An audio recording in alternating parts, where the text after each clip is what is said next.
അങ്ങനെ Prashant Neil KGF 2 എന്ന ഗംഭീര ബ്ലോക്ക് ബോസ്റ്റർ ചിത്രത്തിന് ശേഷം 1000 കോടിക്ക് മേലെ കളക്ട് ചെയ്ത KGF 2 എന്ന ചിത്രത്തിന് ശേഷം പ്രശാന്ത് നീൽ എത്തുന്ന ചിത്രവുമാണ്, പ്രശാന്ത് നീൽ സംവിധാനത്തിൽ എത്തുന്ന ചിത്രമാണ് സലാർ എന്ന ചിത്രം. ബാഹുബലിയിലൂടെ മലയാള പ്രേക്ഷകർക്ക് പ്രിയങ്കരനായ പ്രഭാസ് നായകനായി എത്തി നമ്മുടെ പ്രിയങ്കരനായ പൃഥ്വിരാജും കൂടി ഒപ്പത്തിനൊപ്പം അഭിനയിക്കുന്ന ക്യാരക്ടറായി എത്തുന്ന സലാർ എന്ന ചിത്രത്തിൽ മറ്റൊരു പ്രത്യേകതയും കൂടി ഉണ്ടെന്നാണ് നമുക്ക് പറയാൻ സാധിക്കുന്നത്.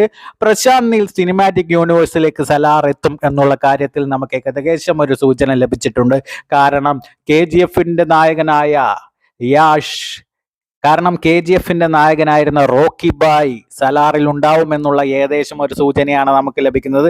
അങ്ങനെ KGF നായകനായ റോക്കി ബായ് സലാറിൽ ഉണ്ടെങ്കിൽ ഒരു പ്രശാന്ത് നീൽ സിനിമാറ്റിക് യൂണിവേഴ്സിലേക്കായിരിക്കും ചിത്രം എത്തുക എന്നുള്ള കാര്യത്തിൽ യാതൊരുവിധ സംശയവുമില്ല. ഇപ്പോൾ നമുക്ക് ലോകേഷ് സിനിമാറ്റിക് യൂണിവേഴ്സ് എന്നൊരു യൂണിവേഴ്സ് മാത്രമേ ഇന്ത്യൻ ഫിലിം ഇൻഡസ്ട്രിയിൽ സൗത്തിൽ നിന്നായിട്ടുള്ളൂ.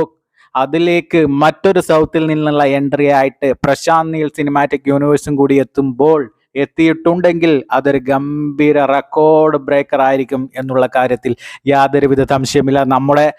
നമുക്ക് ലഭിച്ച വിവരങ്ങൾ അനുസരിച്ച് യാഷ് കൂടി ചിത്രത്തിൽ എത്തുന്നുണ്ട് എന്നാണ് നമുക്ക് അറിയാൻ സാധിക്കുന്നത്. ഒരു പ്രധാന വേഷത്തിൽ ഒരു ഗസ്റ്റ് അപ്പിയറൻസ് ആയിട്ട് സലാറിൽ യാഷ് കൂടി വരുന്നുണ്ട് എന്നാണ് നമുക്ക് പറയാൻ സാധിക്കുന്നത്.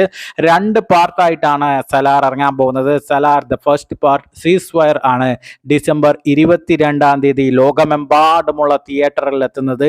കേരളത്തിൽ ചിത്രത്തിന്റെ ആദ്യ പ്രദർശനം 6 മണിക്കാണ് ചിത്രത്തിന്റെ പ്രദർശനം തുടങ്ങുന്നത്.